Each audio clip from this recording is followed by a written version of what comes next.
right, we're live. Brass. Assuming the volume's good and all that. All right. Shalom. Shalom. We're the Hebrew Israelites back again with another lesson through the spirit and power of Yahweh by Hashem Yahushai. Before we begin this lesson, we're going to face the east. We're going to give all honor, praise, and glory unto Yahweh. By Hashem, Yahushai, by Hashem, Rakah, with that. All right, double honors to the elders and the apostles that we learned from. They are the leaders of all Israel today, the prophets that the Most High sent to show us the correct way to salvation, all right, to correct our people, and to push out the name of Yahweh, Bahasham Yahushai, which is the true name of the Son, and the Most High and His only begotten Son, all right. Shalom to you, Akwaf, meaning you Israelite sisters in order. Very important. Shalom to you, sisters. Shalom to you, brothers on the highways and hedges, teaching the hopeful elect. All right, shalom to you, brothers, man, for your diligence and your service, which is our reasonable service. And shalom to you, Israelites scattered abroad. It may look like these other nations. You might look like a so-called white man, Chinese man, Arab, whatever. But if your seed line goes back to Abraham, Isaac, and Jacob, you are a Hebrew Israelite, regardless of your appearance, because this ain't a color thing. When people say, oh, you hate white people. No, it's nothing to do with that, okay? We just hate Edomites. They are our enemies. The heathen nations are our enemies, and it's very much easily proven with scripture, all right? So shalom to you ones that look like these heathen, but your seed line goes back to Abraham, Isaac, and Jacob, making you a Hebrew Israelite, all right? Shalom. As you see in the title of this lesson, they fighting. You know how they say in the ghetto when a fight breaks, oh, they fighting. World star. Anyway, put that title because that's what's going on right now. As of yesterday, you see two countries beefing, being Ukraine and America. You got Zelensky being the president of Ukraine and entered the White House, the Oval Office, and he's was it the Oval Office? I know it was the White House, but they were in the White House having a little discussion and it got a bit heated, man, which you can't put it past Esau, man, because they're all actors. Each three of them are on the IMDb, which is they've all got acting, roles and stuff. They know all actors. So, this is a world stage, man. You can't believe everything you see. I mean, for them to conveniently come out arguing on the very date that the Epstein list was supposed to be revealed or whatever, you know what I mean? There's progression in that Epstein case. Everybody thought, yeah, what kind of distraction they're going to come with now? Now you see this, boom, headline news, everybody's sharing it all over the TV to take your mind off of that, put your mind over here, Not that any of them matter, really. Even if we do find out who's on the Epstein list, who cares, man? We all know that they're devils and that they're going to do wickedly, okay? We just have to wait on Yahushai to return and destroy these people, man. Take them out of power, put them back in their rightful position in the caves. Slavery, man. Yeah, and like just sort of speaking on the event that took place between Trump and Zelensky, like Trump completely sunned Zelensky in front of the whole entire world, man. Everybody talking about that. You getting like a what do you call it? Like lectured on national TV, like you son. But so what it is essentially done is galvanized the MAGA supporters because they're seeing their leader like looking good in front of the world, like hey, you ain't in no position to bargain with. You know what I mean? It shows the strength. But again, like my brother said on IMDb, which you can see like the credentials of each actor, you can see what films they've starred in and all this other stuff. When you look at these elites, you can see that they're a part, that they're listed on that thing. You know what I mean? So you can see that they're actors, right? So again, when you see all these things happening in the foreground, you have to always use your mind to understand that something's happening in the background. And like my brother said, the Epstein list is now being sort of brought to light. But again, it's going to cause a lot more controversy, and it's just like how Esau likes to operate in secrecy. Hey, hey, look at my left hand over here, but what's my right hand doing? You know what I mean? Yeah, because basically it's the pride of them both. It was on full display, showing you that they're the Edomite, man. Mhm. And that this World War III is going to be very interesting. It's going to intensify because you got proud nations, Edomite nations fighting each other. And the Lord says, if Satan cast out Satan, his king. Let me bring that out real quick. There's a similar precept here. It's the book of Luke, right? Because this is what the Bible says is meant to happen in these end times, and this is what you're seeing on display. That was a pure display of pride. The pride of Esau, man. None of them can be wrong. None of them want to bow down. Basically, Trump was saying to Zelensky, "You better kiss the ring, man. Kiss the ring. Smooch it. All in line. Yeah, fall in line." And is Trump MAGA supporter? Yeah, that's my president. Yeah. Woo. Cracking their Budweiser. Anyway, this is the book of Luke, chapter 11, and I'll start at 14. And he was casting out a devil, and it was dumb. And it came to pass, when the devil was gone out, the dumb spake. And the people wondered. But some of them said, he casteth out devils through Beelzebub, the chief of devils, right? Satan. It says, so they thought that because the Yahushua cast out a devil, a demon, that he was the prince of the devils. That's why the demons obeyed him, right? And it says, and others tempting him sought of him a sign from heaven.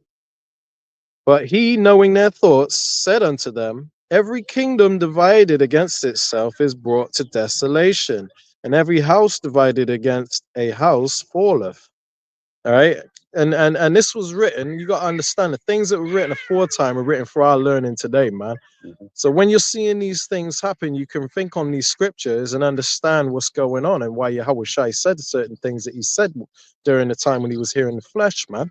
So basically what he's saying in this, which is for our time now, is that every kingdom divided against itself is brought to desolation, mean ruin. So what you're seeing is two slave masters beating. That's why I got in the title of this video. Oh, they fighting, and then you got the popcorn with the fists. They fight. The slave masters are fighting. Let them fight, man. Ain't nothing to do with us. Sit back and eat your popcorn and enjoy the show, man. I always think of that Michael Jackson meme where he's in Thriller, when he's in the cinema and he's just eating a popcorn, just laughing it up. Exactly, man. So verse 18, this is Luke 11 and 18. It says, if Satan be divided against himself, how shall his kingdom stand? Because ye say that I cast out devils through Beelzebub.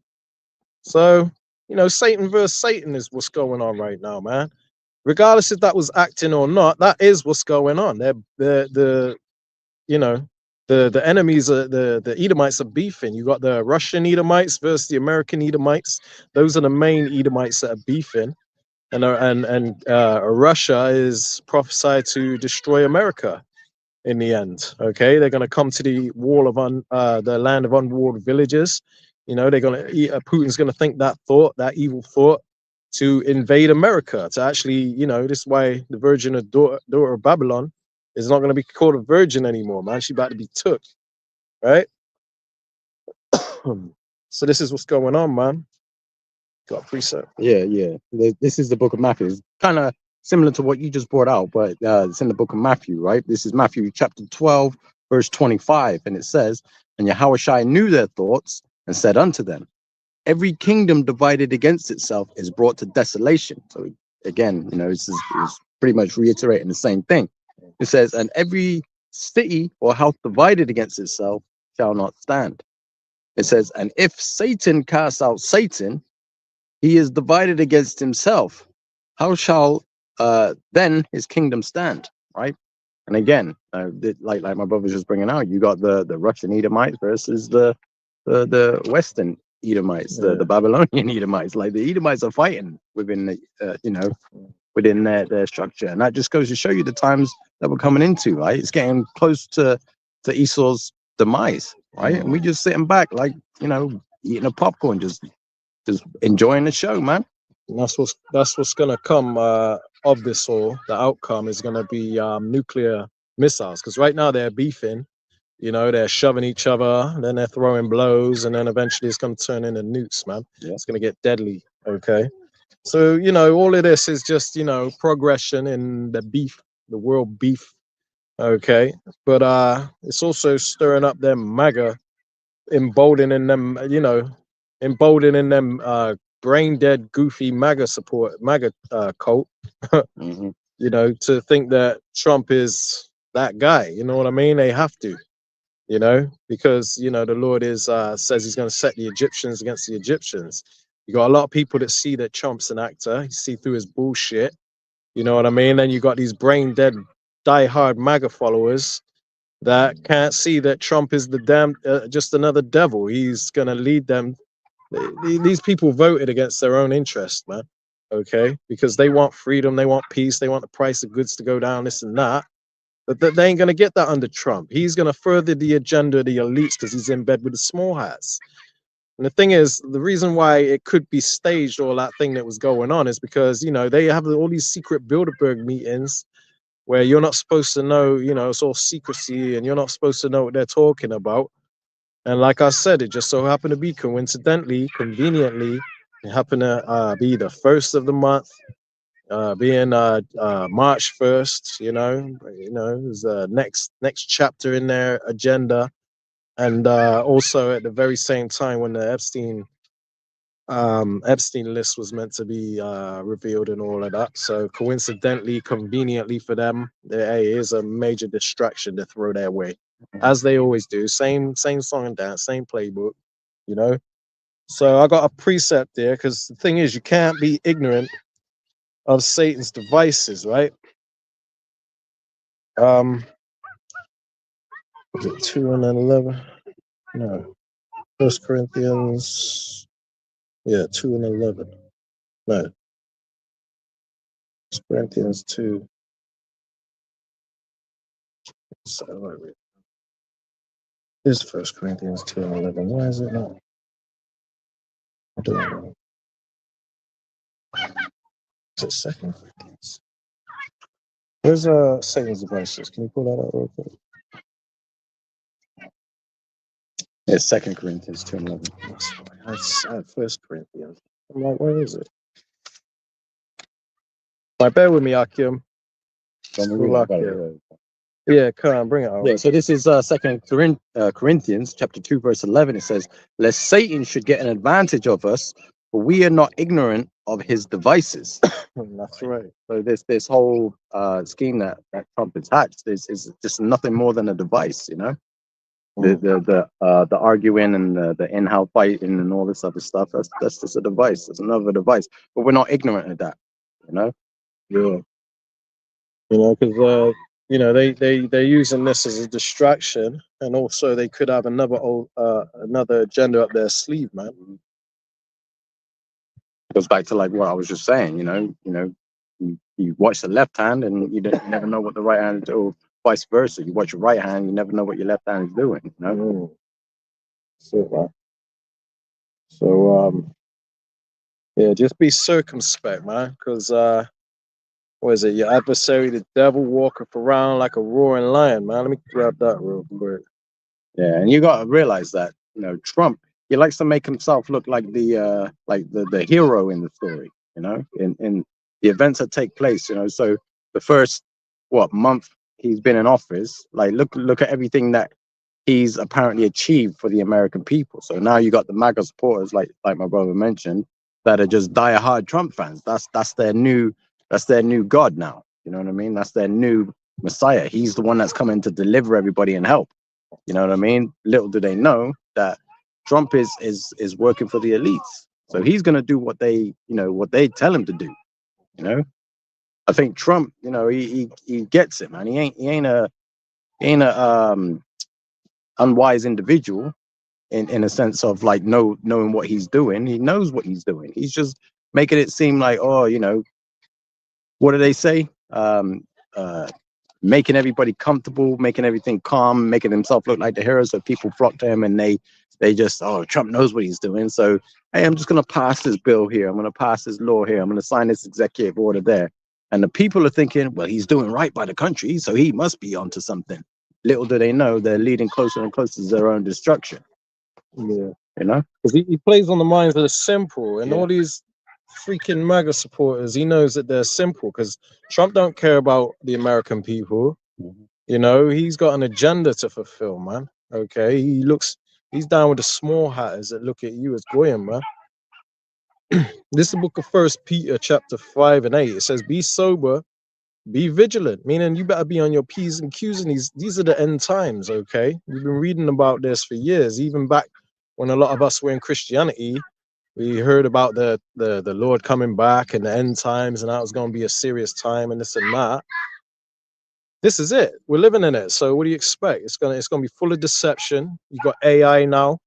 You know, a lot of people, you know, lately have been falling for certain AI videos out there, whether it be a chariot video or whatever. You know, a lot of AI going out there deceiving people, man. Just be vigilant, be sober, man.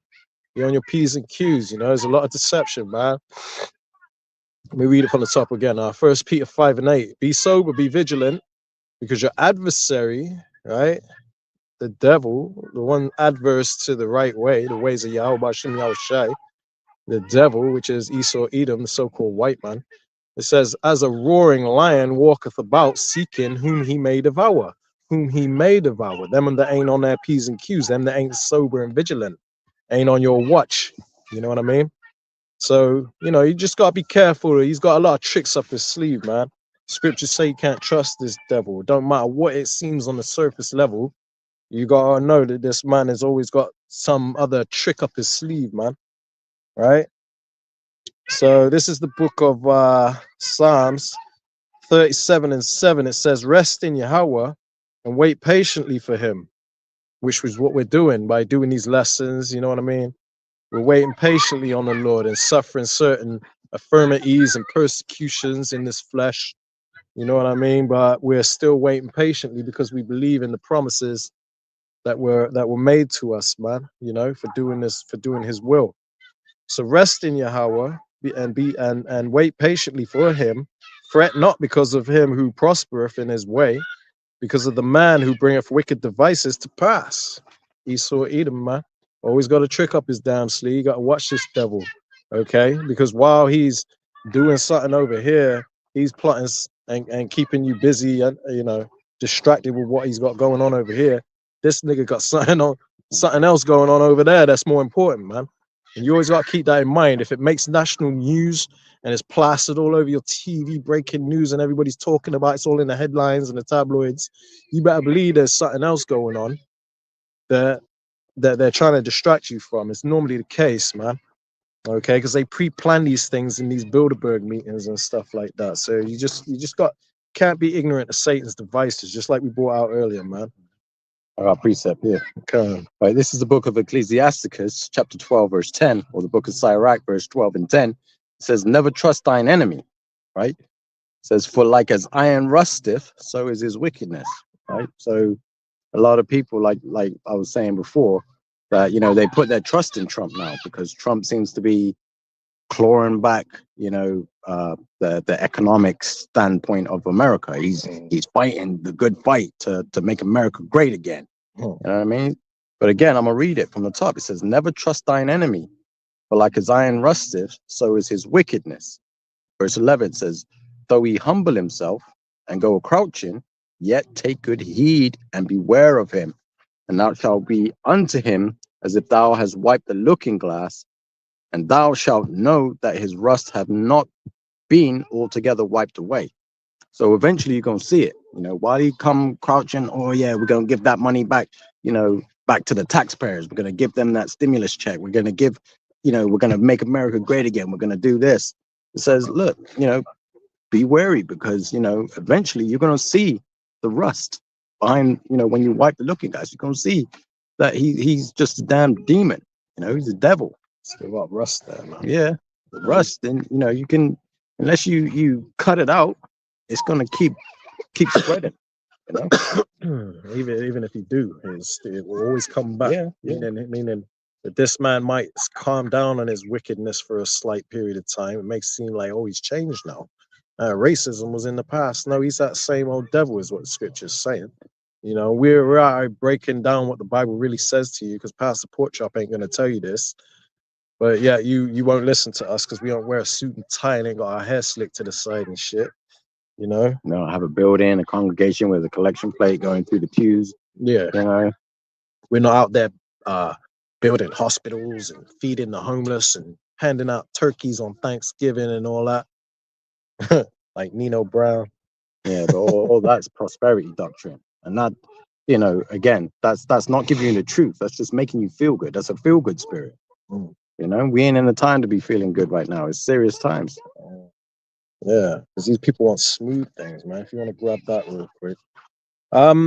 One thing I want to speak on also, because we're gonna touch bases on it. It ain't just about Trump and Zelensky beefing. You know, that's obviously, like we said, you just be vigilant when it comes to that. You know what I mean? Don't get too distracted, because these people are good actors, and there's more to it than meets the eye. But you know, at the end of the day, these countries are beefing. It's Satan versus Satan. Their kingdom is falling. Let me bring out Revelations 12 and 12 real quick, right? Because this is what's going on right now. And I know we bring this out a lot, but you know, it's still for them that might be just tuning into this. Revelations 12 and 12. Therefore rejoice, ye heavens, and ye that dwell in them. The heavens is talking about is the Israelites, the ones in the truth, right? So this is a time for us to be rejoicing, because our redemption, when we see all these signs happening, our redemption is drawing nigh, meaning drawing near. Okay, we're almost out of here, man. We can see what season we're in. We don't know the exact hour that Yahweh Shai is going to come, but we know what season we're in, right? So this is a time for us to rejoice. Let me read it from the top again, Revelation 12 and 12. Therefore rejoice, ye heavens, you in the congregation, right? It says, and ye that dwell in them. Woe to the inhabitants of the earth and of the sea. Woe means death and destruction. So that's to the masses of this world, the ones that were born in vain, man. Okay, it says that in 2nd Ezra 9 and 22. That the multitude perished that was born in vain. These people were born in vain, man. Okay. It says, woe to the inhabitants of the earth and of the sea. It says, for the devil, Esau, Edom, and it, you know, for the devil is come down unto you having great wrath, because he knoweth that he have but a short time. So they're pulling out all kinds of stops right now, man. You know, it's raining planes at the moment, which is orchestrated, a lot of it, because they were having drills in the middle of cities about a year or two ago. I want to say about a year and a half ago, they were having drills in the middle of cities with crisis actors and stuff, man, with planes, fake planes, imitating plane crashes in the middle of cities. They were having these drills, and anytime they do something like that with crisis actors and all that, they don't put all them resources and all that time into doing these things unless they're planning for that to happen, man. So this is why, you know, scriptures say be sober and be vigilant, because you're, you know, and don't be ignorant to Satan's devices. Many precepts let you know to watch out for this devil, man. Okay, he can't be trusted. The only one that can be trusted is the prophets bringing out this truth. The only one that can be trusted is Yahweh Ba'Shem Yahushai, man. We're bringing out the words of Yahweh Ba'Shem Yahushai, getting you prepared for the battle, right? So let me read that one more time. It says, Revelations 12 and 12. Therefore rejoice, ye heavens, and ye that dwell in them. Woe to the inhabitants of the earth and of the sea, for the devil is come down unto you having great wrath. Right? So he's pissed because he knows his time is almost up, right? It says, because he knoweth that he have but a short time. This devil ain't got long left to rule, man. So you can expect a lot of things to go down in these next months, years, if we have that. Lord willing, we don't. But this is the time where things are getting serious, man. Things are about to get ugly. You got to be on your P's and Q's, man. You can bring that out if you want. Yeah. So this is the precept that my brother called for earlier. This is in the book of Isaiah, chapter 30, verse 9. It says that this is a rebellious people, lying children that will not hear the law of Yahweh. Verse 10, it says, which say to the seers, see not, and to the prophets, prophesy not unto us right things, speak unto us smooth things, prophesying deceits. Again, we were talking about our not our, but the pastors in the churches. You know, they're just giving that prosperity doctrine. You know, they're speaking smooth things. The people don't want to hear the truth. They don't want to hear that not everybody's going to be saved. Only the Israelites are going to be delivered. You know, the elect. They don't want to hear that chaos and destruction is coming and famine. Exactly. We're the prophets of doom. We're out here to prophesy, man. That's Yeah. the testimony of our Lord, man. Exactly. They don't want to hear that, you know, that Esau Edom's the devil, you know. Yeah. You know, they want to come together, but the scriptures tell us we have to separate, right? We have to get prepared for the times that you know, speedily coming upon us all, right? But it says, you know, which say to the seers, see not. So don't tell us about the future and the prophetic events that are taking place in the earth, right? It says, prophesy not unto us right things, speak unto us smooth things, prophesying deceits. They don't want us to tell them deceits. Yes, prophesy deceits. So they don't want us to give a, you know, give them the truth. They just want to hear that you want to feel good spirit, you know. Yeah, they want to hear the Crip walking up the church pews and all that. yeah, give you your tithes and offering, You know, sing and dance and clap, feel good. But that ain't what the gospel's about, man. Okay, it's about prophesying. You know, partially the gospel's about prophesying against Mount Seir, which is Esau. Tell him about himself. Okay, someone's got to do it. Tell him you're the devil. You're going off.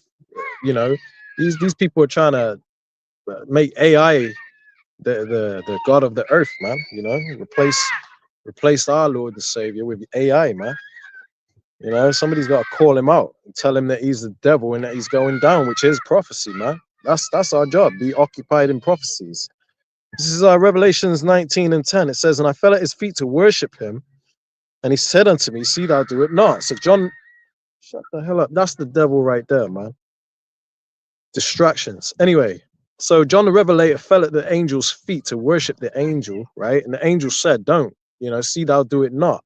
He said, for I am thy fellow servant and of thy brethren, which have the testimony of Yahushai. So he says, I'm your people, you know, and we have the same purpose, right? So, meaning I'm a fellow servant, what he said here. I am thy fellow servant and of thy brethren, your people. It says, that have the testimony of Yahushai. It says, worship the Most High. Yahweh Shem Yahushai. It says, for the testimony of Yahushai is the spirit of prophecy. Now, past the pork chop ain't going to bring this out. It's only the Hebrew Israelites that bring this out. Mainly the elders and the apostles and the affiliates of Great Millstone that have the same teach the same doctrine, which is 100% truth, right? We're telling you that the testimony of Yahushai is the spirit of prophecy, meaning the ones that have the testimony, which are the elect, they're going to be speaking the words of prophecy, right? Which to prophesy means to say before. Okay, pro meaning to say, and then foresee is before, I think. No, pro is before, and then for. Either way, when you break it down, I don't quite know it off the top of my head at the moment, but when you break that word down, it means to say before, right? So the spirit of prophecy is to basically say the things that the Bible says is going to happen, and when they come true, then you know that is a true prophet, right? But if they say something and it don't come true, that's a false prophet, man. You've got a lot of people that call themselves these Hebrew Israelites in these end days, but don't get it twisted. Just because we call ourselves Hebrew Israelites, don't mean we're all in agreement. We don't all teach the same thing. You got a lot of people, and you'll know them by their fruits, that are teaching false doctrine. They're double-minded. As of late, you know, we've been getting on, what is it, Chief Priest Alazar, he calls himself, of the Sakari, right? Rebuke the hell out of him. Me and my brother here, we did a lesson on him the other day, you know, about how he was saying that we might possibly have another 1,000 years, right? Which is going off, you know, we ain't got no 1,000 years. You know what I mean? We don't know how long we got. I'll give him that. You know, could be 10 years, but I highly doubt it, but you never know, because we just got to wait on the Lord. We know the time period we're in. We don't know how long Jacob's trouble is going to last. and all these things. But we do know that MOTB is nearly here, and we know through the prophecies that when that happens, we're pretty much out of here. You want to grab Habakkuk 2 and 3 if you, unless you got something on that you were gonna bring out. But yeah, man, this is the time. We're at the end times, man. We ain't got 1,000 years. And then when he got rebuked, right? When we rebuked him in our lesson that we did, I personally said that watch, he does this every time. Every time he gets rebuked because he's proud as hell, he's gonna come back with the rape thing and say that great millstone of rapists, right? Because that's what he always does. That's you know, he gets backed in a corner, right? And he has nothing else to say because he can't confound us, because he knows we're right, but because he can't take, because he ain't a man, he's a boy, right? An emotional child, and can't take rebuke like a man should. He'll find an excuse according to his will, right? As the scriptures say. But not only that, he's going to resort to the rape thing as his ammunition, as a weapon against us, right? Because he's predictable as hell. And sure enough, when I said that he was going to do that, sure enough, he did. All right. Now we ain't got the clip right now. We can't really bring it out for you to see now. But Lord willing, in sometime in the week or so, you know, when we find time, we'll do a lesson. We'll bring out the actual video where he was accusing us of rape as his defense on us rebuking him for something, for him going off, because he's a demon, man. And you got a lot of people that follow him, man, which is crazy.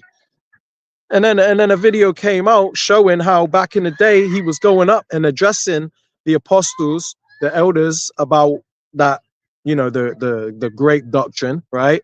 And then they broke it down to him, you know, showing him what the scripture said, going into words, and he was understanding, he was agreeing, he was like, yeah, that makes sense, yeah, you know, not in those exact words, but he was agreeing, right?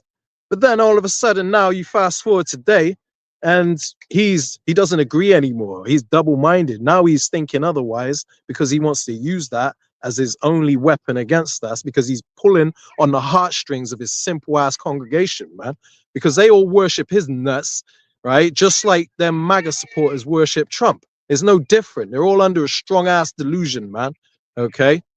And I hope he sees this video. I mean, we ain't Great Millstone. We're affiliates, and we ain't like way up there in knowledge and all that. But we ain't wrong. He can't say we're wrong. What's he gonna say, man?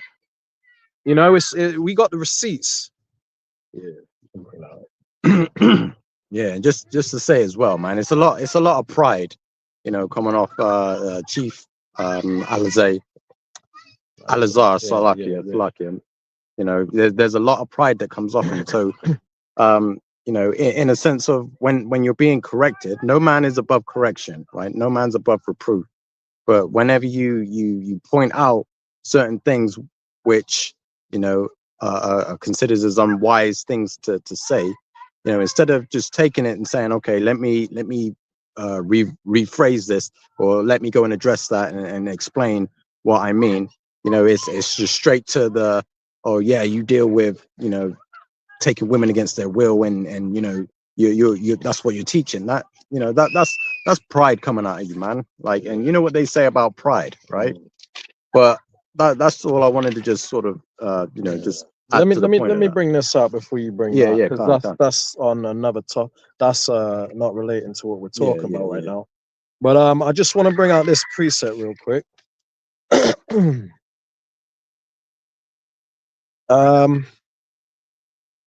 This is Proverbs 15 and 10. It says, correction is grievous to him that forsaketh the way. And what is the way? Yahushai. Yahushai is the way, the truth, and the life, he says, right? In his own words, he says, I am the way, the truth, and the life. So if you've forsaken Yahushai, this man actually thinks Yahushai is dealing with him. I can't see it. I can't see a proud-ass nigger, American, okay? Because that's what he is. He's a Babylonian, man.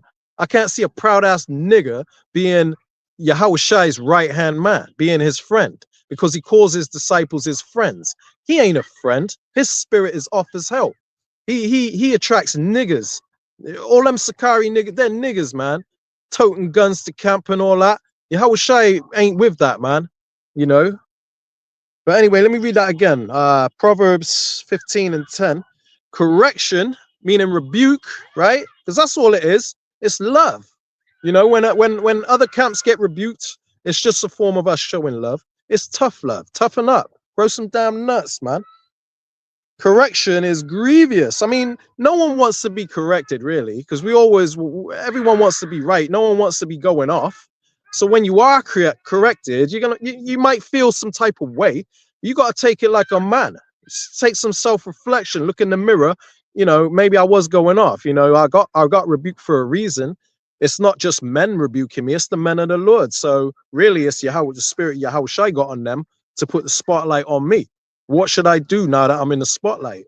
Because really, it's like Yahushua indirectly saying, hey, you're going off. So what are you going to do? Buck out, you're a rapist. Because that's pretty much what he's saying to Yahushua. The Lord says, whatever you do to the least of my brethren, you've done unto me. Roughly paraphrasing, right? But the brethren are the elect, which, us in the know, we understand fully that it is the elders and the apostles of Great Millstone. I'm not saying all of them, because some of them could go off between now and the time of the day of the Lord. A lot of people seem to get sifted here and there at times, but as a whole, in general, they have the 100% truth. They're the ones that the Lord is dealing with, man. So when you get rebuked by Great Millstone, just know that that's your Yahushua rebuking you. You take it on the chin like a damn man. Proverbs 15:10, correction is grievous, meaning it's hard to stomach. It's dreadful, right?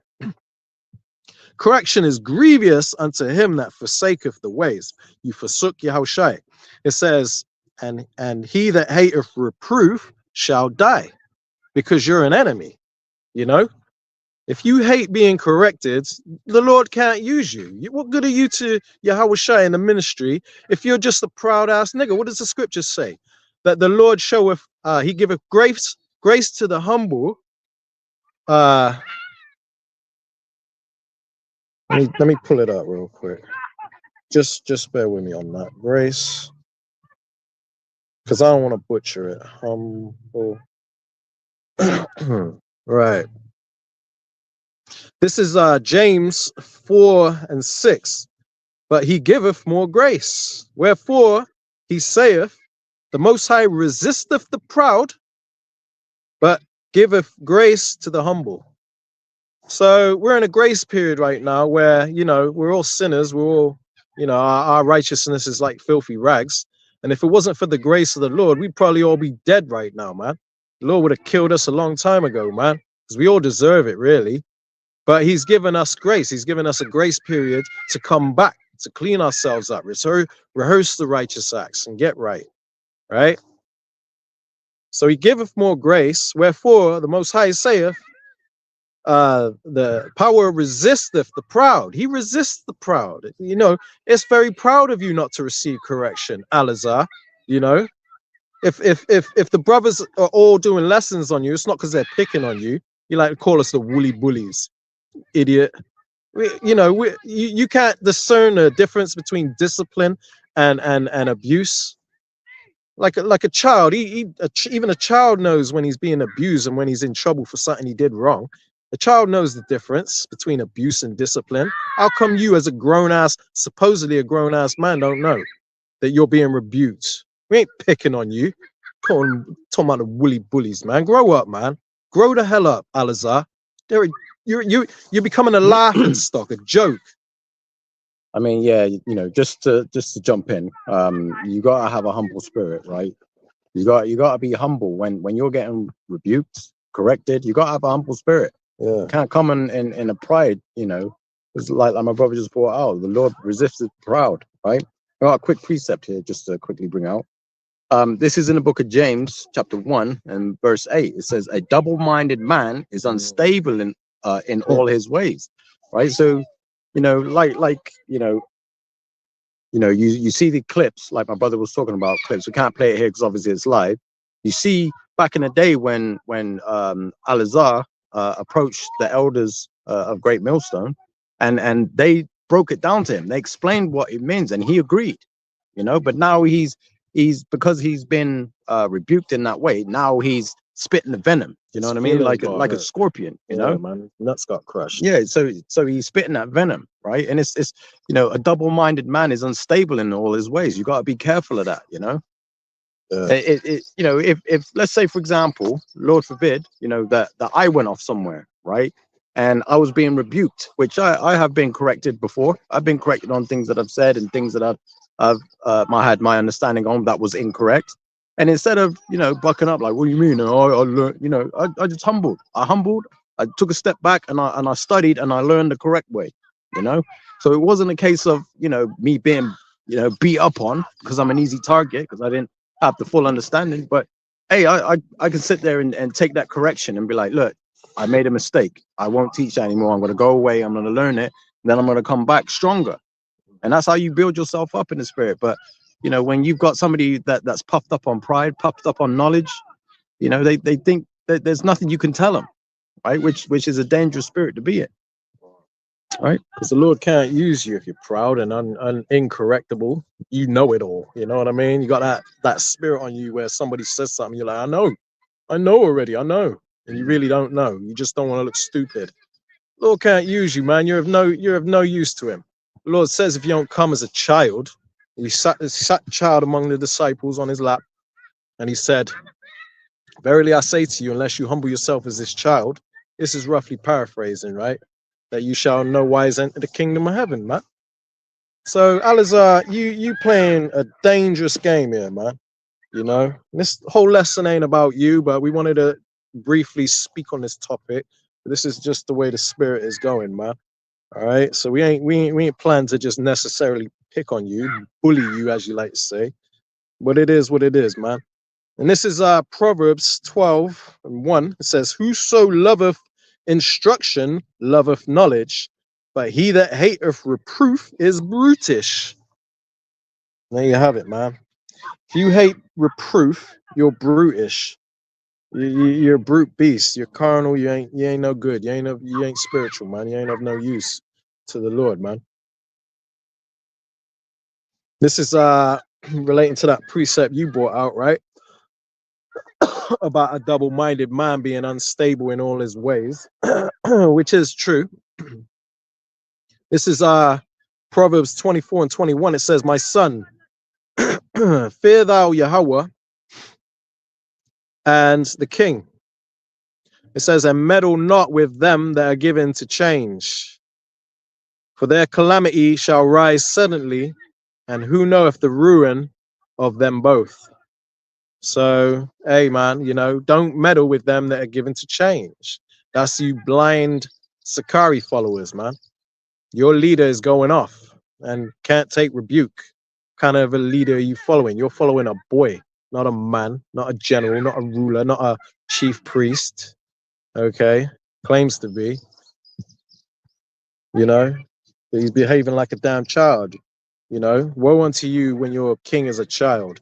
You know, scriptures say. I know that's not necessarily speaking about this situation, but hey, it's a scripture that popped in my head because they're, you know, he's their king, pretty much. They're following him, man, and he's behaving like a damn child, man. But another thing going on. Let's change the subject now. Another thing going on, right? You got the Trump just recently. Apparently, if I'm not mistaken, I need to do a bit more research on it. I know he did in 2024, in February, I think it was February 24th, 2024, that Trump visited some international divine court or something of the small hatters, right, to discuss about the Noahide laws, right? The 7 Noahide laws. And this is something that is very, very important for you to know because it involves a Shalom, GMS in his likeness. Hey, Shalom, Mark. Hey, Yahweh Shem Yahweh Shai Barakatah, brother. Much love, man. Much love, bro. The water for joining our live. Yeah, Khan. Likewise, man. Yahweh Shem Yahweh Shai Barakatah. Why is it not popping up? There you go. Boom. Yeah, Khan. But yeah, we were going in on Alazar for a minute there, but hey, you know, that's enough on him. You know, we roasted him good, scolded him as he should be, you know, behaving like a damn child. a spoilt child. He don't want to let go of this place. He's through, man. Unless he repents, which I doubt. He's blinded by his own pride and ego. But we're going in on the 7 Noahide laws now, man, because Trump just recently, if I'm not mistaken, like I said, it could have been back in 2024, February. I think it was February 24th, 2024. But it could have been recently. I need to do more research on it. But he visited the International Divine Court of the Small Hatters, and basically, that's Steven Seagal ponytail. That's right. Hey, that's funny. Steven Seagal ponytail. Long hair, don't care. Right. Anyway, yeah, but the Trump just recently visited that court, that international court, where he's discussing the 7 Noahide laws, and basically that's really significant and very important for you out there to know, to understand, because that's gonna bring about that law, which is gonna make it lawful for us, which is gonna be by law. We're gonna have to be decapitated for our worship of Yahweh Shai, man. These small hatters are basically saying that if you don't worship our God, right, which they're trying to make AI their God, Elon Musk with his new Grok chatbot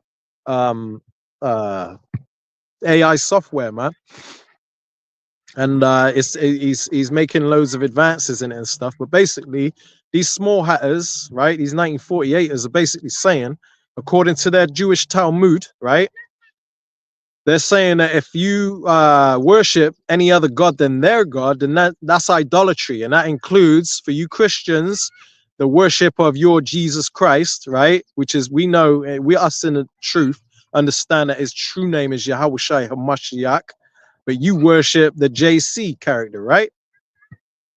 So this goes out to you too. Anyone that don't worship their gods, you're gonna be decapitated. Now, your boy Donald Trump, your boy Donald Trump, who you people worship so damn hard, right? You MAGA, you freaky weird MAGA supporters, right? You people worship Trump. You worship the hell out of Trump. You're kissing his ass, licking his nuts, and all that, man. Right? But that guy is the very one that's pushing, making moves to make it lawful for you so-called Christians to get your head cut off, man, which is gonna fulfill the book of Revelations, chapter 20 and verse 4, I believe it is, right? Let me bring that out real quick, right? Because this is what's prophesied to happen, right? And your boy that you worship so much, he can do no wrong in your eyes. He's helping this come about. So therefore, you know, you people are under a very strong delusion and are deceived. This is the book of Revelations 20 and verse 4. And it says, and I saw thrones. This is John the Revelator, right? This is the vision he saw. He said, and I saw thrones, and they sat upon them, and judgment was given unto them. So that's the 12 tribes of Israel, right? Sitting on 12 thrones, judging the angels and judging the 12 tribes of Israel. And this is what he saw. He said, judgment was given unto them, right? It says, and I saw the souls of them that were beheaded for the witness of Yahweh Shai and for the word of the Most High, and which had not worshipped the beast, neither his image, neither had received his mark on their foreheads or in their hands, and they lived and reigned with Hamashiach, Yahweh Shai, for 1,000 years. So this is the vision that John saw, and we're about to enter into that, man. You're seeing it play out through Trump visiting that International Divine Court, discussing the 7 Noahide laws, which isn't law in America yet, but they're trying to pass it as law in America to basically make it lawful for them to cut your head off. Like I said, the devil is coming down with great wrath because he knows he has a short time. This is it. For Alazar talking about we got another 1,000 years. What the hell are you talking about, man? Are you not paying attention to the signs, the things that are going on? Bring out that Habakkuk that I gave you earlier, Habakkuk. Because this is the time we're living in, man. And it's very clear for us to see, us of the hopeful elect, man. Yeah, this is the book of Habakkuk, chapter 2. I'm going to start from the top, verse 1. It says, I will stand on my watch and set me upon the tower and will watch to see what he will say unto me and what I shall answer when I'm reproved. Because we're watchmen. That's what right. that's our job. We're commanded to be watchmen, man. Mm-hmm. Yep. And verse 2 says, and Yahweh answered me and said, write the vision, make it plain upon tables, that he may run that readeth it. So when you make it plain upon tables, you mean you're laying it out flat, like my brother just did. He's just showing you, hey, Trump's working with this international divine court system, you know, with the small hatters to implement this you know, capital punishment, you know, for worshiping deities outside of who they want you to worship, you know, because they want that one world religion, right? That's right. It says, verse 3, which is the point, it says, for the vision is yet for an appointed time, but at the end it shall speak and not lie. Though it tarry, wait for it, because it will surely come, it will not tarry. And that sort of, you know, again, we're starting to see the signs of these things happening, which again, now when you think about Al-Azhar, talking about, oh, potentially we could be here for another 1,000 years. So you mean to tell me we're going to go, you know, 1,000 years from now? Like, no, we're right at the door. Like, these things are happening. Esau's getting ready to move quickly, you know, because he knows he's got a short time left. Yeah, it'll probably be during Trump's term, his 4-year term, more than likely, that all these things come to pass. The MOTB, meaning the mark of the beast, right? Because I'm gonna read this again in a sec, but this is what this precept's going into, man. That they're gonna cause us to be chipped up, right? And them that refuse are gonna get their head cut off, man. It's right here in the scriptures. That's prophecy. And that's the time we're living in, because Trump just went to the damn international divine court with the small hatters discussing about the 7 Noahide laws, man, which in the 7 Noahide laws is considered idolatry to worship Yahweh Shai. This is a very, very, very big deal, man. And Al-Azhar should be speaking about things like this, not feeding his congregation false information and false hope, saying that we could have another 1,000 years. Why would that even come out your mouth? Yeah, you got to think, you know, when AI takes over, because AI essentially is already here. You know, the digital system's already here, which is going to be controlled by that AI. So, you know, you think Trump is you know, Elon Musk and all them are going to have, you know, like, yeah, you need to worship AI and all this other stuff, and you don't do it. You know what I mean? Now you're an enemy of the state. So again, it all links into the mark of the beast, you know, that new NWO agenda, you know, the New World Order. Yeah, man. It all links in together, and you can see, like, and that's not going to be 1,000 years. It's not going to be 1,000 years from now. We're practically, the system's practically implemented now. I'll be surprised if it was 4, if it was the end of Trump's term, man. Because they're talking about trying to get all these things in play by 2030. They call it Agenda 2030, but I can't see it. I can't see this thing going until then, man. That's how close we are, and that's more of a realistic prediction. All right, if you want to go into predictions, we ain't got ain't gonna be no 2030, more than likely. Right. So let me read that again. Right. This is Revelations 20:4. It says, this is what John the Revelator saw in his vision, which is talking about the times we're living in now. He says, and I saw thrones, and they sat upon them, and judgment was given unto them, meaning the 12 tribes of Israel, right? The elect, the 144,000, 12,000 from each of the 12 tribes who are Israelites. Can't be a spiritual Israelite. It's about the seed, right? That's a little side note. And I saw the souls of them that were beheaded. So John the Revelator saw people that were beheaded, and a lot of people think that, you know, that can't happen. And you know, when people get put to death, it's lethal injection, right? No, the 7 Noahide laws, which Trump is messing with right now, you know, having these meetings, they're trying to push this. This is the time. He ain't got 1,000 years. So he says, and I saw the souls of them that were beheaded for the witness of Yahweh Shai, and for the word of the Most High, and which had not worshipped the beast or his image, right? So the beast is this beast system, this Roman Empire, this Roman system, right? And the image is the New World Order, man. Okay, it's not no picture of Sergio Borgia, man. Okay, an image is like when we put these precepts together, for instance, right? We're giving you a clear image of the gospel, of the, we're giving you a clearer understanding, a clear picture of the gospel. Well, the image of the beast is this whole system. You got the AI coming into play. You got the microchip. You got the G5 towers. You got all these things that are coming together to create an image of this system, this new world order agenda that they're trying to do, man. Okay, that's what the image is, man. It ain't too deep. These people are just trying to lead people astray, man, giving you false doctrine and all that. It says, the beast or his image neither had received his mark on their forehead or in their hands, Nate. And that's a physical mark, charagma. You got to go into the meaning of that word, man. The mark. It's not spiritual mark. It's not that mark of exemption. Okay. This is a physical mark. It's different. You can't use the same word mark from different precepts and think they all mean the same thing. You're steady going to words, meaning of words when you want to cut a Christian concerning John 3:16, when we say that the word world don't mean the same thing. This is how you get the understanding. This is how you cut a Christian when they try to bring out that John 3:16, because it don't mean the whole world. Okay, and the same thing goes with the mark. You got to go into the meaning of the words, otherwise you'll never get the understanding. And Nate's steadily telling his congregation, don't go into the meaning of words, but yet he'll do it when it suits him, and we have the receipts. He does that.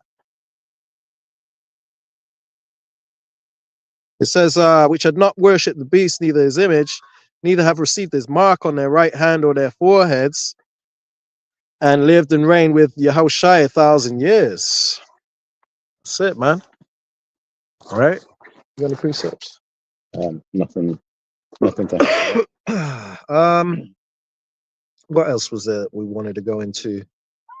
Oh yeah, let me bring out 7,000 men that didn't bow there. Yeah. Romans 11:4. Bear with me one sec. Let me get that. Because the Lord has got preserved. And this is the people that John the Revelator saw when he saw that vision of the souls that were beheaded, right? He saw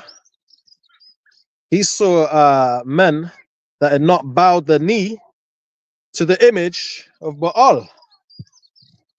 What's it? It was 11. Right, so this is the book of Romans, chapter 11.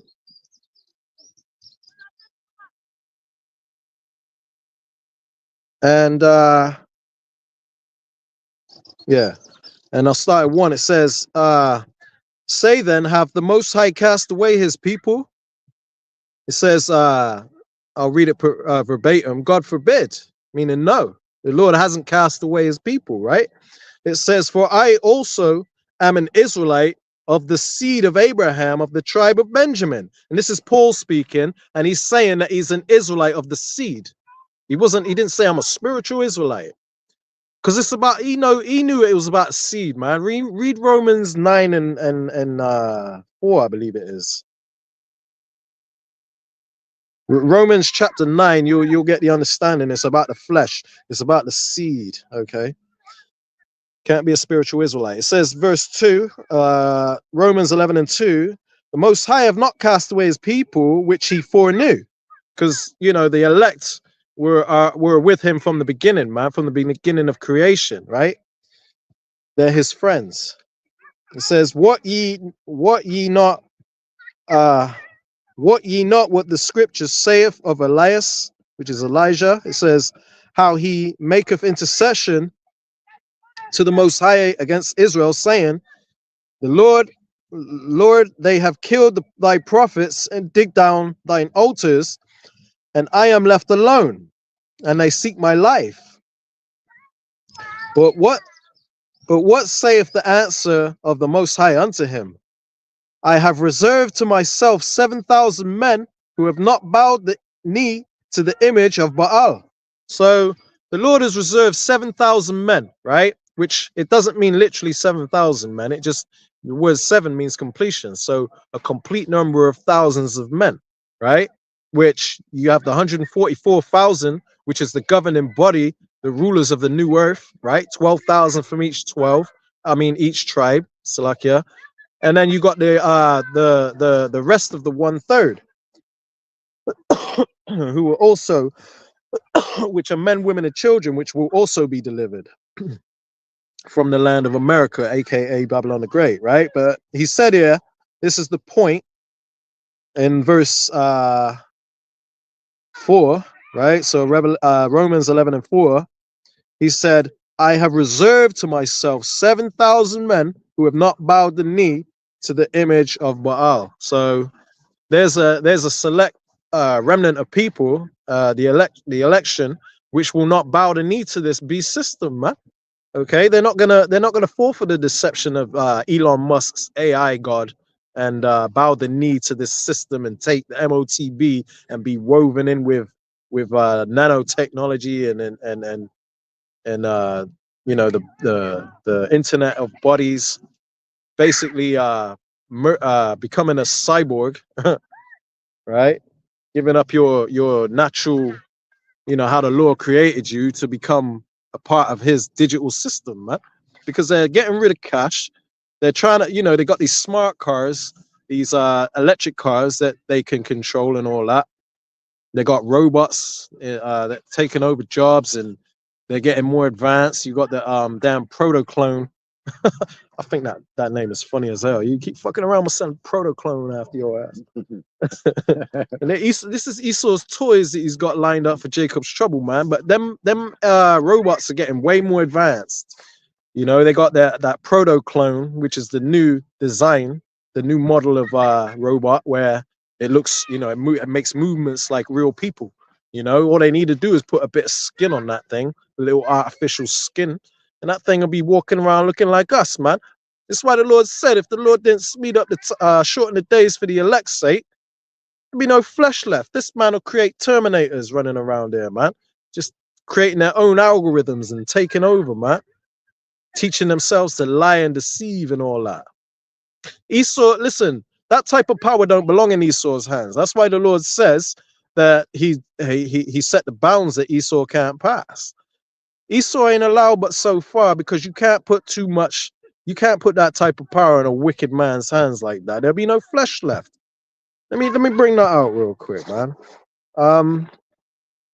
You get that scripture for me. I've got one. Oh, you got? Yeah, I've got a precept. Oh, Khan, you bring that out quick Yeah, then, yeah. and then while I look for this. Yeah, so this is the book of Matthew, chapter 24, because again, you have a lot of pastors that ain't giving the one in their congregation. They ain't teaching, and you've got some Israelites as well that ain't going into the prophecies, and sort of explaining these things that are coming, and a lot of Christians think, oh, Donald Trump is, or no, not Donald Trump, Elon Musk is the Antichrist. He's the Antichrist. But, this is Matthew 24:24. It says, for there shall arise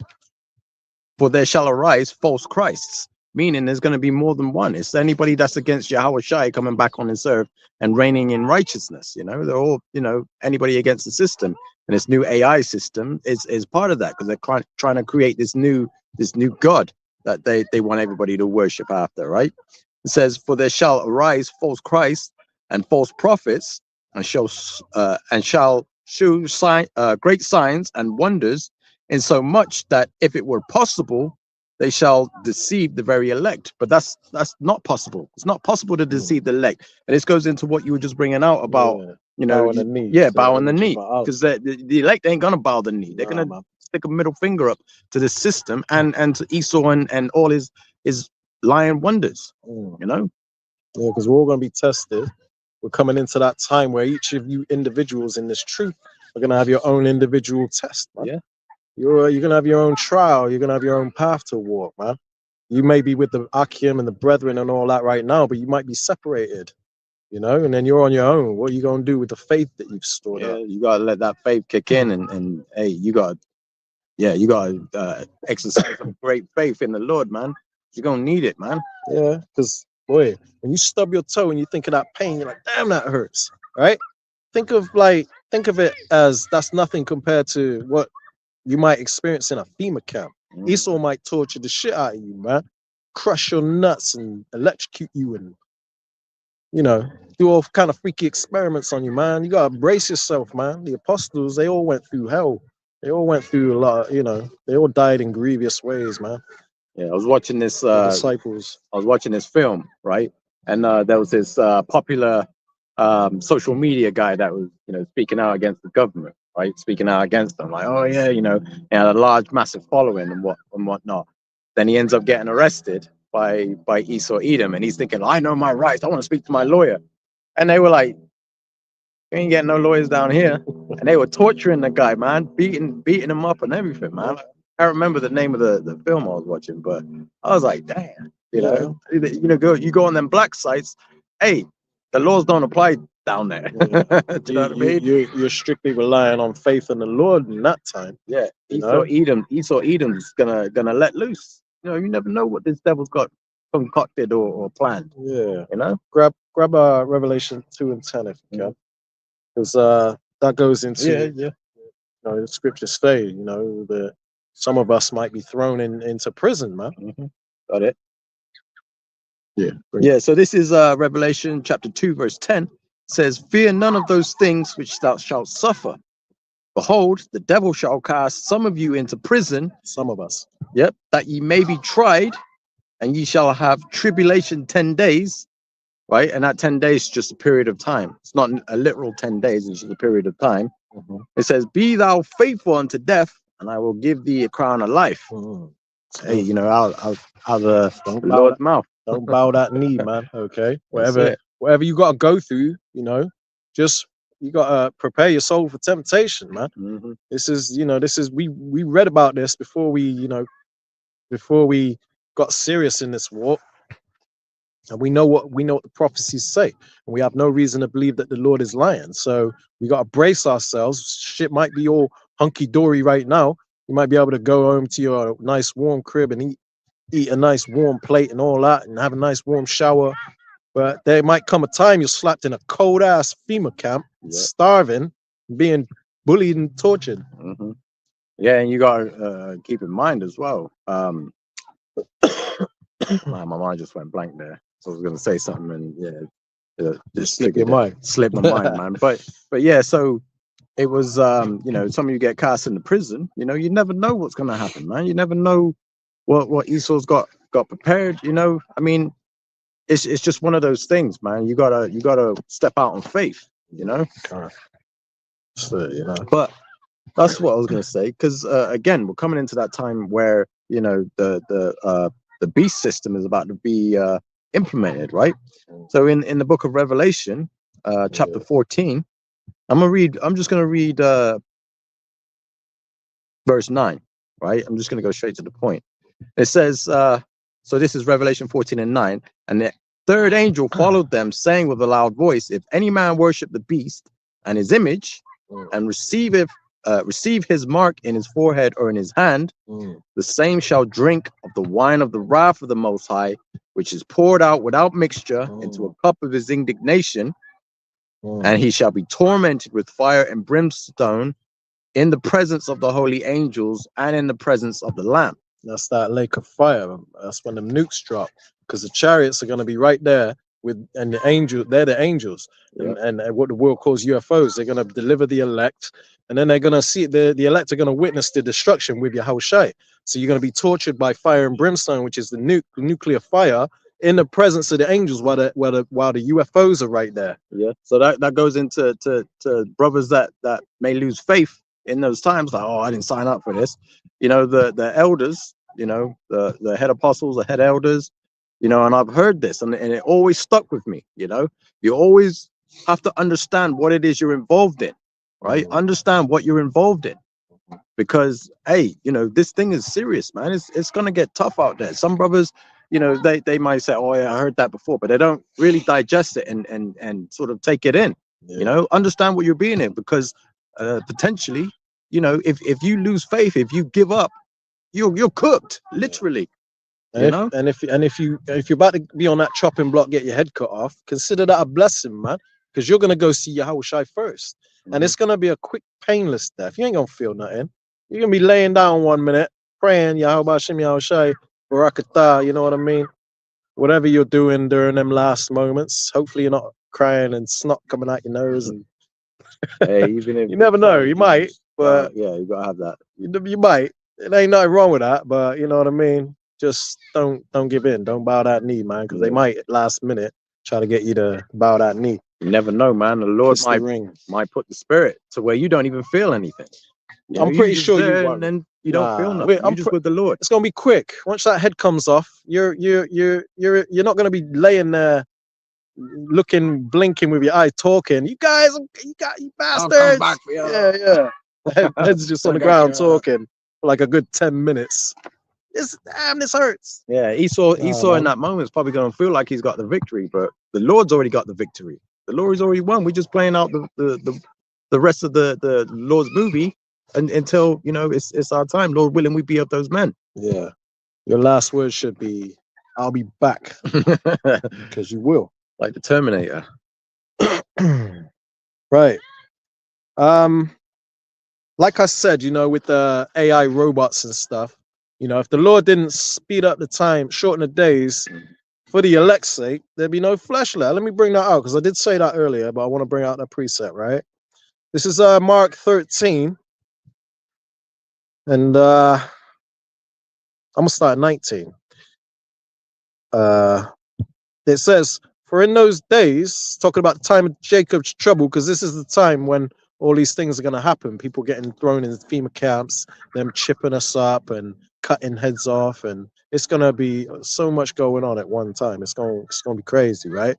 "For in those days shall be affliction, such as was not from the beginning of creation, which the Most High created unto this time, neither shall be." It says, "And except those days, and except the Lord had shortened those days, no flesh should be saved." Did I say this was Mark 13 and 19? I forget. Either way, this is Mark 13 and 20 I'm reading now. "And except the Lord had shortened those days, no flesh should be saved. But for the elect's sake, whom he have chosen, he have shortened the days." So, you know, the world revolves around the elect of Israel, basically, because the Lord has shortened the days for the elect's sake, right? And if he didn't, there'd be no flesh left, because these these elites, you know, they're on a diabolical warpath, man. They're on a mad one, and they're on a mathematically, the way they're headed, they're about to destroy life on Earth. They're about to destroy themselves and the rest of life on Earth, man. They put hints in certain movies and stuff too, like Planet of the Apes, where it says, "Beware the beast man, for he will make a desert of his home and yours. Shun him, drive him back to his evil lair, jungle lair," or whatever, right? Roughly paraphrasing, but that's what it says. It's talking about Esau. The elites, they know that they're the devil. They know what the scriptures say, but they don't care because they know he's not their God. They can't worship Yahweh Shem Yahushua. It's not in them. And they know that the Lord don't love them, pursuing to Romans 9 and 13, Malachi 1 and 4, you know, many other precepts, man. You know, the Lord don't love Esau. And there's no salvation for them. So they're gonna try and get their blessing back by any means necessary because they're idiots. But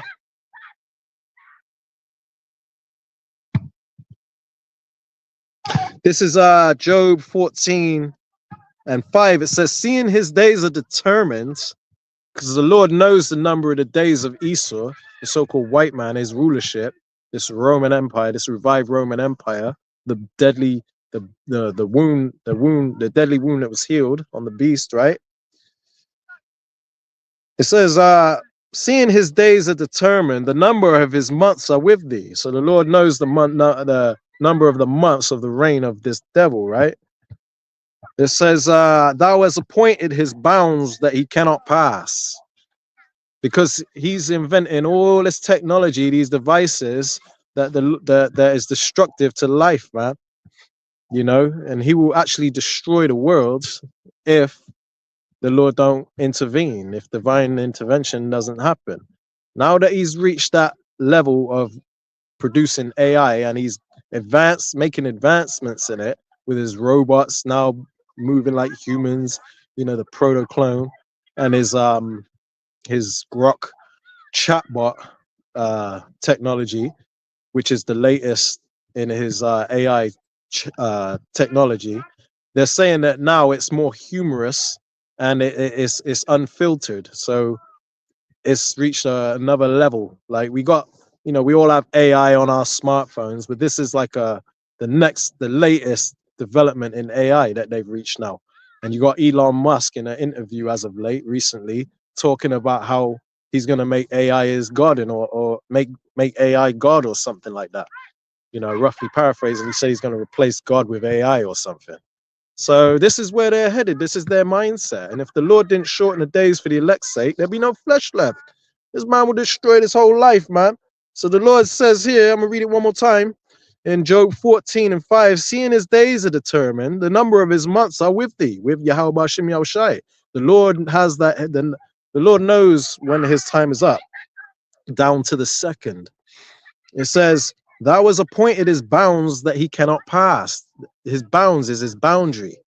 The line he can't cross. He can only go so far. He's talking about planting flags on Mars. Goofy ass Elon Musk saying, yeah, we're gonna plant. Can you imagine? And he's getting all giddy and excited.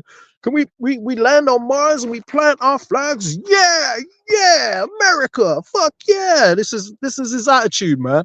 As if Yahweh Shem Yahushua is gonna allow that. You just go and destroy another fucking planet. Damn devils, man. They can't look after shit. Excuse my French. I'm a bit pissed, a bit passionate. But Yeah, I just wanted to bring this up. We brought it out earlier, but I think it just fits in perfectly again. So this is Revelation chapter 12, verse 12. It says, therefore rejoice, ye heavens, and ye that dwell in them. Woe to the inhabitants of the earth and of the sea, for the devil is come down unto you having great wrath, because he knoweth that he have but a short time. Now we understand, like the brother said, there's a bound that he cannot pass, and he understands that bound, and he knows that he's got a short time. So now you're going to start seeing Esau trying to speed up his wickedness and his agenda.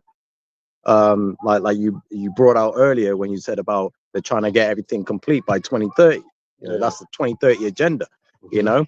And we can see it being implemented. One of the other things that he's trying to implement is the mark of the beast, the MOTB, right?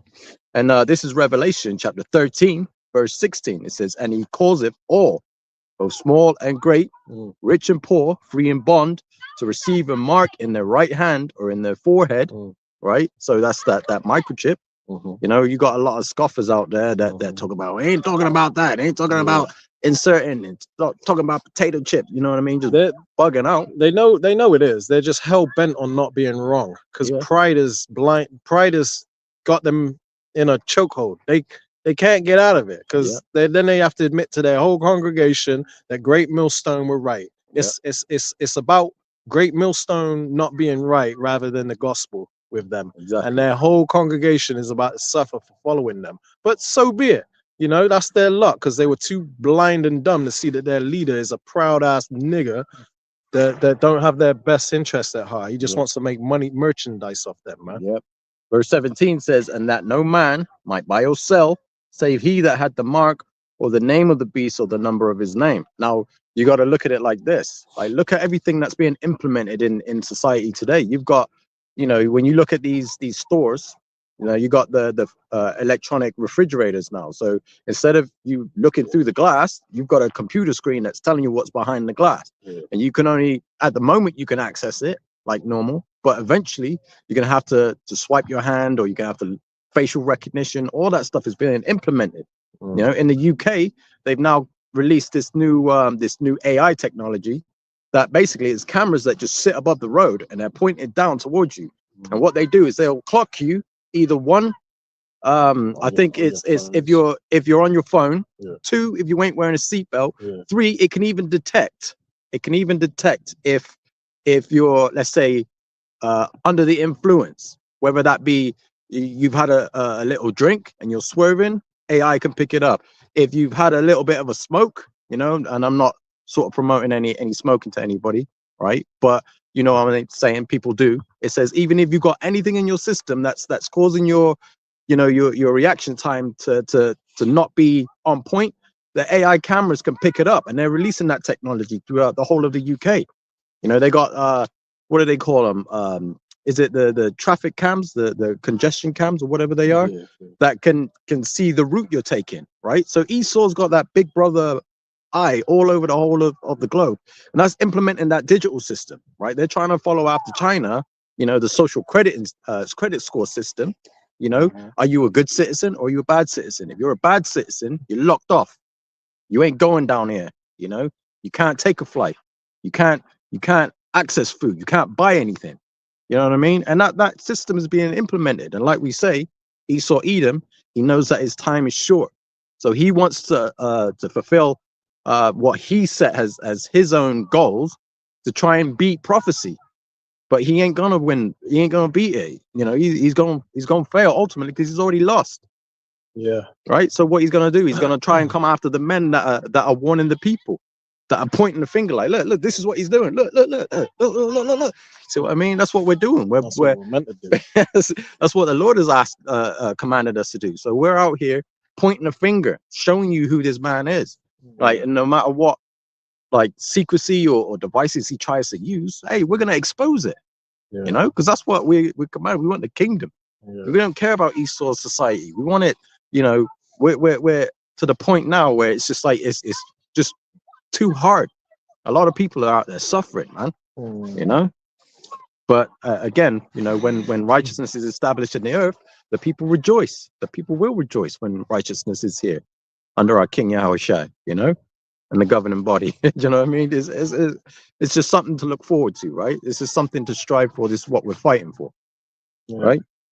Because the whole creation is groaning right now, man. You know, waiting for the manifestation of the sons of the Most High, if roughly paraphrasing. I don't know if you want to grab that real quick. What was it? For the whole creation groaning. Oh, yeah. I want to bring this out real quick. Because this is the spirit we're supposed to be in. This is what we're supposed to be doing. This is our job, Alazar, right? It's supposed to be a watchman, like my brother here just said, right? It's supposed to be occupied in prophecies, right? It says here, Sirach 39:1, it says, but he that giveth his mind to the law of the Most High and is occupied in the meditation thereof will seek out the wisdom of all the ancient and be occupied in prophecies. So that's what we're supposed to be doing. We're supposed to be seeking out the wisdom of the ancients, right? The ancients wouldn't have said, oh, we've got another 1,000 years when they're about to release the MOTB. 1,000 years of their AI technology. Crazy. We have Terminators running around here freaking killing us. We have cyborgs. Cyborgs and stuff, man. You know, we got robot dogs and anyway. So that's the spirit we're supposed to be in, the spirit of prophecy, man. Right? Yeah, this is the book of Romans, chapter 8, verse 22. It says, for we know that the whole creation groaneth and travaileth in pain together until now. Yeah, read the next. Hold on a minute now. Yeah, read the next verse too. Yeah, so it says, and not only they, but ourselves also, which have the first fruits of the Spirit, even we ourselves groan within ourselves, waiting for the adoption, to wit, the redemption of our body. So we're groaning inside, we're sighing and crying, right? Which the Lord said, set a mark on the men, on the foreheads of the men who sigh and cry, for the abominations that are done in the midst thereof. So we're groaning inside, right? And we're waiting for the adoption, to be adopted back into the, you know, to be married, to be joined with Yahushua, to come back into, you know, his good graces, and then be redeemed from this body, man. Receive them new bodies, which is the second covenant, man. When the laws are written in our inward parts. This is what the whole creation's waiting for, is the manifestation of the sons of the Most High, man, basically, for us to be back in rulership, right? to be sitting on 12 thrones, judging the 12 tribes of Israel. Because when we, Lord willing, we be them men, but when the elect are judging the world righteously with Yahushua reigning on the earth with us, then you're going to see peace on earth, man. It might be hard for a lot of people when we slap that pork out their hand and they're saying, oh, why can't I eat what we want? When we stone a damn homo to death, you know what I mean? Which is lawful, which is righteous. Why can't love is love? Why can't we love each other? No. Okay, we're gonna fix all of that, and then you're gonna see the difference. And it ain't gonna be nothing like this freak show you got going on right now. These weirdos running around, these freaks and weirdos, man, running around free. So this is what the world is waiting for, man, and it's coming soon, man. We ain't got 1,000 years. It says, this is Ecclesiastes 8:12. Though a sinner do evil 100 times, and his days be prolonged, yet surely I know it shall be well with them that fear the Most High, which fear before him. So, a sinner keeps sinning and sinning and sinning and doing whatever the hell they want to do. I'm gonna eat pork. I'm gonna love another man, and I'm gonna do what I want to do as I will, right? Though a sinner do evil 100 times and his days be prolonged, yet surely it shall be well with them that fear the Lord. So the true ones that fear the Lord are the ones that actually love the Lord, man. Okay, contrary to Christian belief, they say, "I love you, Jesus," all in the church, clapping and singing, but yet they don't do nothing. They don't show their faith. They don't do the works. They don't do nothing, man. They don't keep the Lord, the ways of the Lord, man. Right? It says in verse 13, this is Ecclesiastes 8:13. It says, "But it shall not be well with the wicked, neither shall he prolong his days," because the number of his months are with Yahweh Shem Yahushai, man. So he's not gonna go past his set time. You can't make winter go an extra week. Say, oh, I ain't ready for winter to end, Lord. Let's change laws and make it an extra week. No. Okay, nature is set in a way that can't be changed. Just like Esau's rulership, he can't prolong that. So let me read that again, verse 13, Ecclesiastes 8:13. It says, "But it shall not be well with the wicked," right, which is Esau, Edom, and anyone joining to them, right, voting, you niggas for Trump. It says, "Neither shall he prolong his days, which are as a shadow, because he feareth not before the Lord." So, he can't continue to rule because the way he's ruling this earth is adverse to the right way, to the ways of Yahweh Shem Yahushai. That's why he's called the adversary, the devil, Satan. That's why when we say the Edomites are the devil, a lot of you get offended when it's actually biblical. It's what the Bible says. Do you believe the Lord or not? Okay. He's your enemy, the adversary. Okay. The accuser of the brethren, all of that, But the way he's running this world is destructive and it can't continue. That's why the Lord has to destroy this man. There ain't no salvation for Esau. For all you people out there that say that salvation's for everybody, it's because you say that because you don't understand the meaning behind salvation. Salvation is for the Israelites to be delivered from their enemies, to be taken out of this flesh and put back in our own land, man. Putting our new bodies and putting our new in our land, right? Now, I just want to read maybe one or two more precepts before we close this out. And the first one I want to read is Psalms 1. Bear with me. Psalms 119 and 155. It says, "Salvation is far from the wicked, for they seek not thy statutes." So what do you make of that, Pastor Pork Chop and all you Christians? Salvation is far from the wicked. Who is the earth given to, according to Job 9:24? The wicked. Who runs the earth? The Edomites.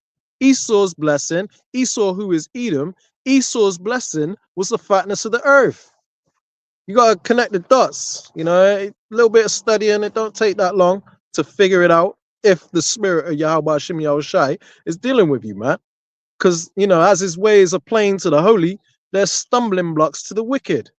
But they're plain to us, okay? The holy, the ones the Lord is dealing with, the set apart ones, man. You know?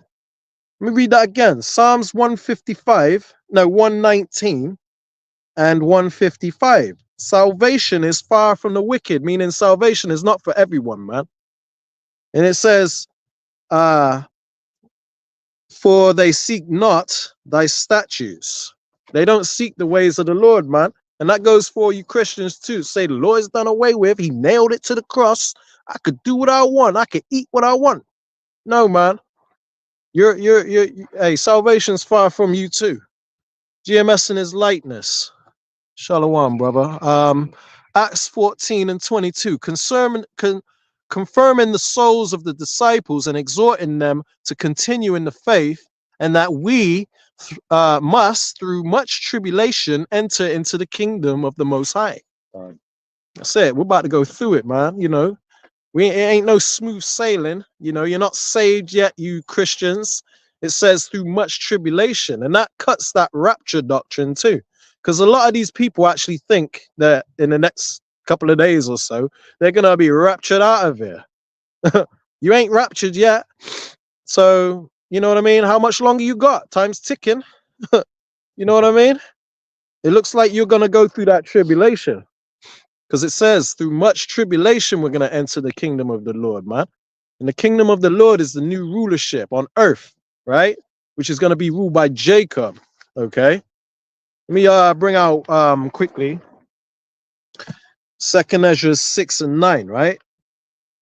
Because this is the kingdom that it's talking about when it says through much tribulation we'll enter into the kingdom of the Most High. Where the kingdom of the Most High this is talking about is the new rulership, because that's what it's all about.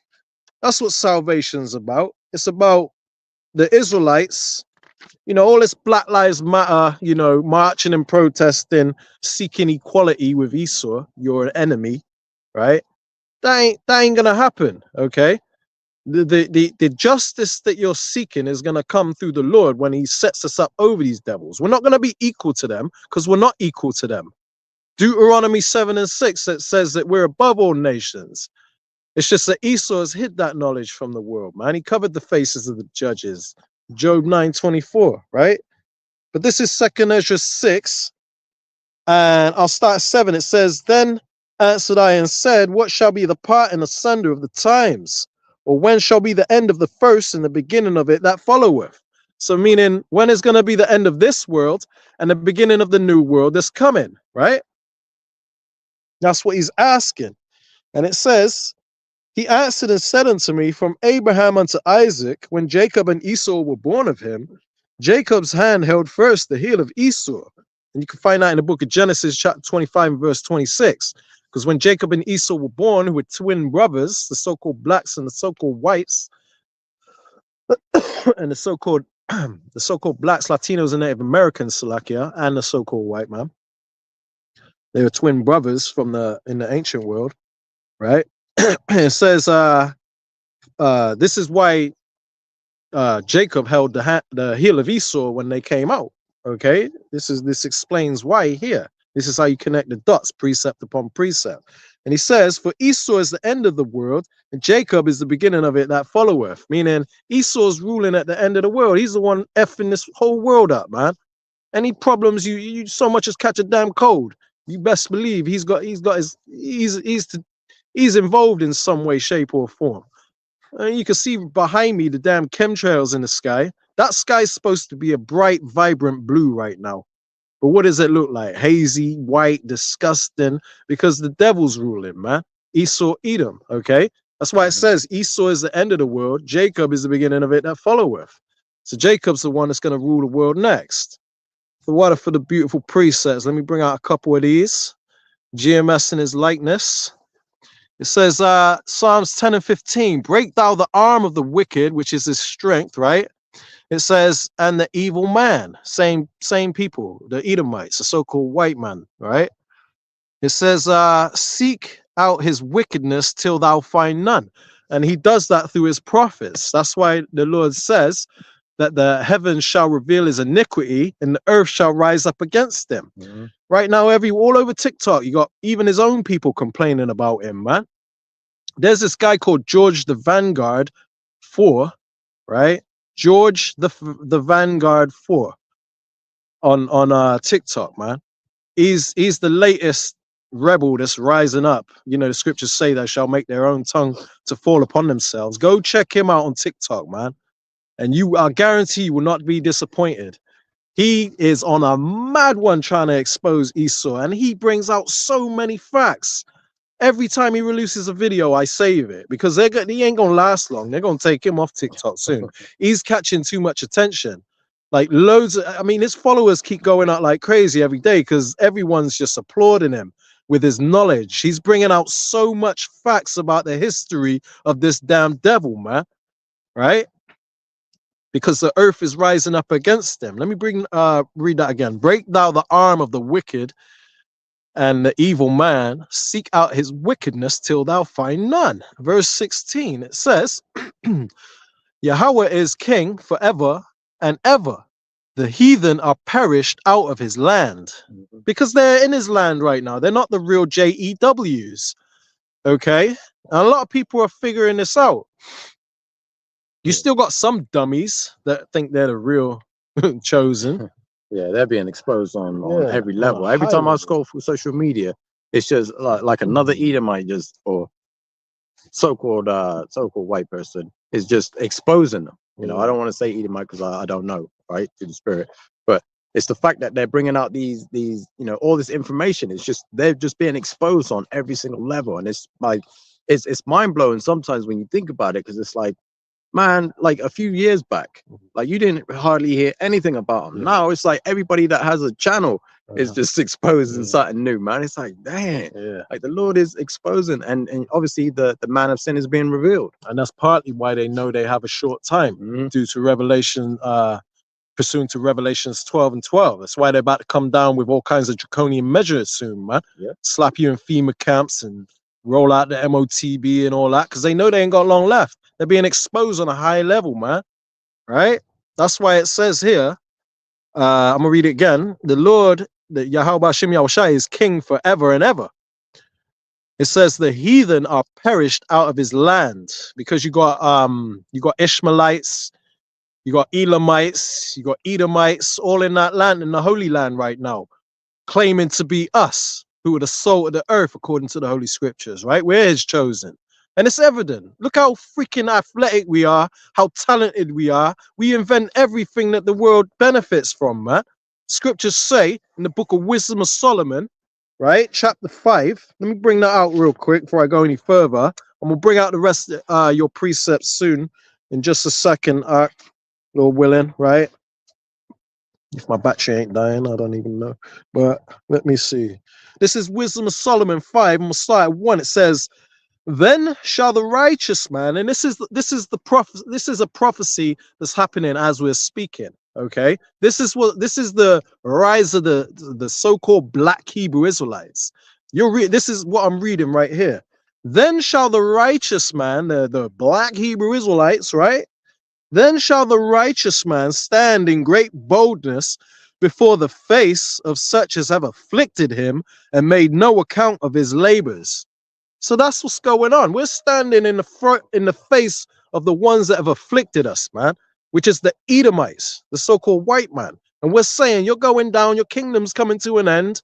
Trump's your last white hope, and he's going to let you down, and then you're going to kick off. It's going to be civil war. And then it's going to be the time of Jacob's trouble. And then that's your glory days are done. You're finished. You're through, right? And we're saying that before the face of such as have afflicted us and made no account of our labors, man. Because we invented everything, man. They ain't invent shit. They haven't brought nothing to this earth but torture devices and misery and weapons, right? says, when they see it, verse 2, Wisdom of Solomon 5:2, when they see it, see that dry bones awaken, right? When they see it, they shall be troubled with terrible fear and shall be amazed at the strangeness of his salvation. Because Christianity always taught you that Thor was coming down from the sky with his flowing blonde hair and his blue eyes with a toga, right? It's going to float down on a cloud with presents and flowers. So this, and they shall be amazed at the strangeness of his salvation, so far beyond all that they looked for. Because Yahushua, who the world calls Jesus, is coming back as a so-called black man, an angry so-called black man, and he's going to come do a lot of killing, and he's coming in what the world calls a UFO. You know? Anyway, I'll stop there because I don't want to make that about that. Let me bring out a few more of these precepts on the comment board. This is Psalms 10 and 17. Yahweh, thou hast heard the desire of the humble. Thou wilt prepare their heart. Thou wilt cause thine ear to hear. That's it, man. The Lord is hearing our cry, right? And he's preparing our heart. He's cleaning us up through this word, man, through the true gospel. Okay? And it's only the elect of Israel that are going to have the faith enough to say F you to this beast system and not bow the knee to the image of Baal, right? Verse 10 and 18, Psalms 10 and 18, it says to judge the fatherless and the oppressed, that the man of the earth may no more oppress. Mm-hmm. The man of the earth. I love how you got your the fingers pointing, because that's it, man. You know, that's the devil. Okay, the one that comes to steal, kill, and destroy. He's the man of this earth. The